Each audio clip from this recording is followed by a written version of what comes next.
Hello and welcome to the Lorna Marie Fitness Podcast, the show where we talk all things fitness, health, mindset and lifestyle to help you become fitter, healthier and happier. I help busy people who lack time, motivation and self-belief to look and feel great again. If you want to work with me, head over to lornamariefitness.co.uk, but for now, enjoy this episode. Good afternoon, squaddies. I hope you've had lovely weeks. This week has just been an absolutely crazy week for Will and I in so many ways. You know, when you get to the end of the week and you're like, I've made it to Friday. It's definitely been one of those. Even though, like, if you're like me and you work at the weekend, I still feel like you get in the frame of mind of it's the weekend and you just feel differently. Do you agree? I don't know. Anyway, it's just been a crazy week, but heating is back, so we're actually in the warmth. But now we have a flood downstairs in the toilet. Anyway, you didn't need to know that. I'm just letting you know because I was talking about it last week. Oh yeah, and another thing that happened is our freezer broke. So all the food in a full freezer is just gone. Has that ever happened to anybody? I mean, apparently you can look at your home insurance with that one, but our excess means that it's just not worth it. Anyway, let's move on to the Q&A. I digress. Thank you all so much for your questions. Absolutely brilliant questions, and I can't wait to deep dive into these questions. So I'm going to start with maybe a bit of a quick one, and then moving on to one that is a little bit more, let's say, in depth. So the first question I'm going to talk about today is Greek yogurt. What is the benefit of going either 0% or full fat? Should I be having the 0 or should I be having the full fat? Tell me more. Essentially, that's what the question said. Now, let me talk about both. So let's go with the brand Fage. It's spelled F-A-G-E. I called it Fage for like ages, but Fage, that one. Probably seen it. It's in all supermarkets pretty much. If you go for the 0% one, you will find that it's a little bit less thick. So it's less thick, it's less creamy. In terms of the calories, it's about 54 calories per 100 grams. In terms of the protein, about 10 grams of protein per 100 grams. And sugars is about 3 grams, which is absolutely nothing. 3 grams of sugar per 100 grams. If you compare that with the full fat version is thicker, it is creamier. Calories are a bit more, so you're looking at about 40 more calories per 100 grams, but to put that into context, it's probably like a satsuma or a handful of berries, or maybe 2 handfuls of berries. So it's 93 calories per 100 grams. Protein is pretty much the same. It's like 9 grams as opposed to 10, tit for tat. It's about the same. And the sugar's the same, 3 grams.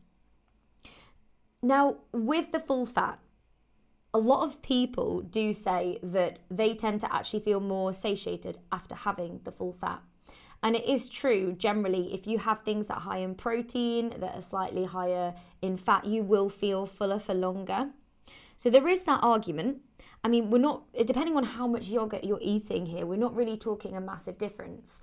So from where I stand, in terms of that particular brand and that yogurt, go with the taste that you prefer and go with the texture that you prefer as well.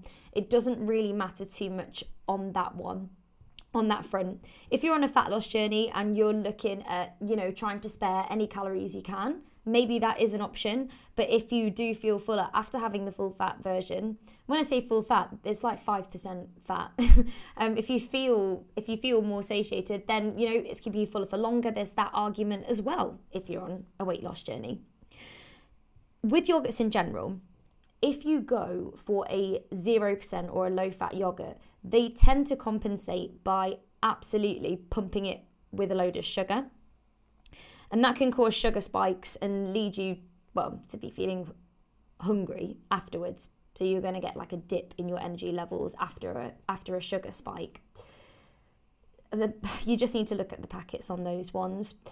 So that is the only thing I would say. With that particular brand, it's only 3 grams of sugar like per 100 grams for either or, so it doesn't really factor, it doesn't really matter. But do watch out with yogurt in general for the low-fat versions. They do compensate with the sugar, which isn't necessarily a great thing. or a good thing. But, it's all relative. All depends on what else you're having in the day. It all depends on how much sugar you've already had that day, etc., etc. So it is all relative. So I hope that answers that question. Basically, go with the one that you prefer. The second question was about I haven't got the exact question on me, but I remember off the top of my head. It was about whether to go on a walk before lunch or after lunch. So this particular squaddy, which is what we call our members, you guys are squaddies. This particular squaddy likes to go on a lunch break walk, which I think is a great idea, getting your steps in and sometimes just breaking up the day and having that moment out. I think it's so important to get out in nature. It really, really is, and take that time for you. So she said, is it better to eat my lunch before I go on the walk or after I go on the walk? Now, it really does depend on this. So it depends on how hungry you are. Like if you're absolutely starving, get something to eat. Just have something to eat there and then. It depends on your energy levels. How are you feeling? Are you really, really tired? Do you need some energy in your body, or are you feeling okay? And it depends as well. Say if you're the kind of person that will eat at your desk whilst doing something else, whilst on your emails, someone's going to come in and ask you to do X, Y, Z, which then means you can't actually go out on your walk, then make sure you're prioritizing your lunchtime walk and you're getting out first, and then you can eat your lunch at your desk afterwards. Not that I would advise that. I think you should take a moment out and take that time to mindfully eat your lunch. But I'm just saying, if that's not an option for you, and you know that you're going to get distracted or somebody's going to ask you to do something, which might mean you don't go on your walk, then, just make sure you are. Also, make sure you eat your lunch. So let's talk about eating before we go on the walk. There's quite a lot of arguments before and against. So if you eat before you go on a walk, it can help aid your digestion. So as long as you're not going on like a power walk or something, it can really help you digest your food. Yeah, you hear of people say, oh yeah, let's walk off the big meal. Yeah, kind of that. It also can put a full stop to snacking. So if you're somebody who starts eating and you have your lunch and then you have maybe something sweet after, and you feel like you can't stop, or it's just another thing after another thing after another thing, which tends to happen to a lot of people after the evening meal, then maybe getting out on a walk just puts a break to that. It puts a pause, a full stop. You have your lunch, you have your meal, then you go straight out. Rather than going straight out, you're coming back and then you're there, you're working, you're sat at a desk, picking and picking and picking. It can also help with your blood sugar. So when we've eaten, we get a spike in our blood sugar levels. So that is going to help, going out on a walk, expending some energy is going to help regulate your blood sugar levels too. But I would say I would wait, depending on how much you're eating as well, just wait a few minutes afterwards, 10 minutes if you've got the time, 10 minutes just to allow a little bit of digestion to begin before you go out on your walk. I would also say you probably don't want to be doing a power walk or a really brisk walk, because you don't want to be getting things like indigestion or feeling an unsettled feeling in your stomach. And if you are somebody who feels that, you have a meal, you feel a bit bloated, you get a little bit of indigestion, or you have a tendency to get indigestion or an upset stomach, then I would say, do it the other way around. Eat after. So there is some evidence to say that eating after a walk, after an exercise, can suppress your appetite a little bit. Now, it's really inconclusive, and for some people it can work one way and some people it can work another way. It really does depend. Another benefit of eating your lunch after the walk is if you are somebody who stress eats, sometimes going out on a walk can really bring your stress levels down, and then you might come back and have a nice settled lunch. So there's a few reasons for and against. I would say do what works for you. There is no real you should do that, you shouldn't do that. It depends on you, how your body digests your food, how you're feeling that day, how your stress levels are, how your energy is, what your hunger levels are like. So just listen to your body. I hope that was useful. Now, the final question, which is a meaty question. You ready for it? To snack or not to snack? That is the question. It is the question, literally. Well, there's a little bit more to it than that, but I'll go into that in a second. So this particular question is about whether to snack or grab something healthy, or to try and curb it and to not have a snack? What should you do? Or what are ways to do that, snacking healthier or to stop myself from snacking? Now, I would say it really, really depends. It depends on all these things, doesn't it? I know that's so annoying, but it really does. So take me and Will, for example. I am somebody who snacks a lot. So my meals might not be as large as Will's, but I'm somebody who snacks a lot because I'm somebody who is constantly expending energy throughout the day. And I'm a person who finds that if I haven't eaten for a while, then I feel a real dip in my energy levels. And when you get that feeling where your skin's going prickly. So I'm somebody who has little and often throughout the day. Will, on the other hand, doesn't like doing that. He prefers having his set meals, and that works really well for him, and it really helps with his digestion. And for me, it's the other way around.